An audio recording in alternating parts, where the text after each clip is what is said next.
వచ్చిందండి వయ్య. కన్నా నాకు అర్జెంట్ గా 20,000 కావాలి. 20,000 దేనికి? మేకప్ కిట్ అయిపోయింది, కొత్తది కొనుక్కుంటా. ఈసారి అన్ని మంచి మంచి బ్రాండ్స్ కొనుక్కుంటా.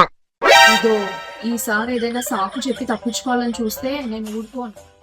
సర్లే 20,000గా ఇస్తాలే, కానీ నేను కొన్ని క్వశ్చన్స్ అడుగుతా, ఫస్ట్ ఆన్సర్ చెప్పు. పక్కా ఇస్తావు కదా? పక్కా ఇస్తా. సరే, అసలు నువ్వు మేకప్ దేనికి వేసుకుంటావు?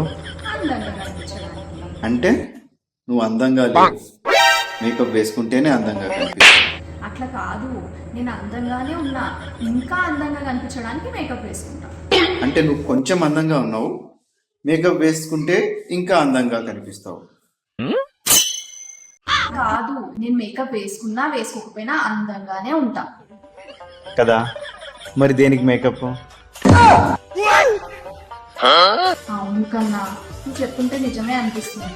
ఈ పక్కింటి ఆంటీ ఎప్పుడు చూడు మేకప్ వేసుకో అని చంపుతుంటది. నేను మేకప్ లేకున్నా అందంగానే ఉన్నా, దాని కుళ్ళు నా అందం చూసి. కదా, అవును కన్నా, నా బుర్రకి ఎందుకు తట్టలేదు ఇదంతా? నాకు మేకప్ వద్దు, ఏమొద్దు. నేను మేకప్ లేకున్నా అందంగానే ఉన్నా.